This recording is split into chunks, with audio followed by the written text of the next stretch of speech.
코로 숨을 못 쉬니까, 코로 숨 쉬는 게 부족하니까, 그래서 입을 벌리게 됩니다. 코가 막히면 어떻게 해요? 입으로라도 숨을 쉬어야죠. 그러면 입을 다물게 하려면 코로 숨 쉬는 문제부터 해결해야 됩니다. 그러면 코로 숨을 못 쉬는 또는 코로 숨이 부족한 이유가 뭘까? 코뼈가 휘면 아무래도 통로가 좁아지니까 코로 숨 쉬는 게 부족해지겠죠. 그거를 해결하기 위해서 만든 게 요겁니다. 코 안에다가 이걸 딱 껴서 동그랗게 말아주면 코 안에서 이게 들어주거든요. 그러면 여기 있는 밸브가 열립니다. 코를 이렇게 한번 이렇게 들어보세요. 그러면 호흡량이 늘어나는 걸 느낄 수 있습니다. 이거는 춘천옥이고 요거는 형상기억 와이어로 만들어서 코 안에다가 이렇게 딱 껴줍니다.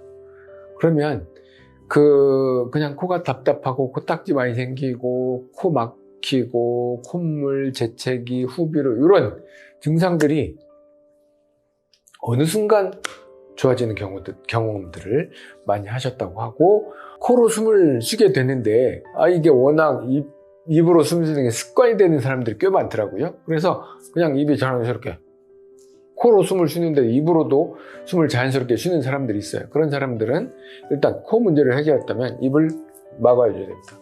테이프를 붙여도 방법이겠지만, 이게 원래는 이 양압기를 쓰거나 이런 구강장치를 쓰거나 하는 사람들 중에 자꾸 입 벌리는 문제를 해결하기 위해서 이 바이오 슬립 밴드를 만들었는데, 이게 그냥 입 벌리는 문제를 해결하는 방법으로 상당한 장점이 있더라고요. 그래서 코를 열고 턱을 잡고 이렇게 쓰면 아주 탁월한 입 벌림 방지 솔루션이 되겠죠. 또 하나가 자기 몸에 잘 맞는 이 베개를 선택하고 사용하는 게 굉장히 중요합니다. 사람마다 체형이 다 다르잖아요. 목의 두께나 길이도 다르고요. 머리 뒤통수 형태도 다르고요. 어깨 넓이도 다르고요. 등의 두께도 다르고요. 머리 사이즈도 다 다르고요. 게다가 침대, 쿠션 이런 문제도 다 다릅니다. 심하지 않은 사람들은 이 정도만 해도 괜찮아질 수 있는데, 이 좀 더 심각해지는 게 뭐냐면 아래턱이 뒤로 떨어지는 사람들입니다. 턱 근육에 힘이 없는 사람, 그러니까 나이가 들었다 또는 보톡스나 또는 어떤 시술을 통해 가지고 이 근육이 약해져서 잘 때 턱이 밀려 들어갑니다. 그러면 당연히 막히겠죠. 좁아지니까, 뒤로 가니까. 게다가 이 혀가 뒤로 같이 떨어지면서 기도가 탁 막히는 거거든요. 그런 사람들은 단순하게 코나 이게 턱밴드 이 정도 해갖고 되는 건 아니에요.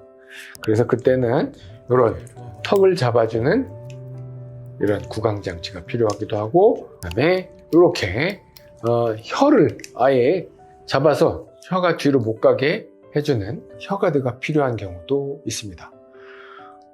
어떤 경우에는 턱도 잡고 혀도 잡아야 되고, 어떤 경우에는 턱만 잡아도 되고, 어떤 경우는 혀만 잡아도 되고, 이런 다양한 경우의 수들이 있기 때문에 단순하게 선택할 수 있는 건 아니고요. 제가 직접적으로 좀 보고 판단이 필요할 것 같습니다. 그래서 이런 문제, 자다가 이런 숨소리를 내는 사람, 자꾸 깨는 사람, 아침에 좀 피곤한 사람, 여러 다양한 수면의 문제, 입 벌리고 있는 문제들을 고민하는 분들은 상담이 필요하겠죠.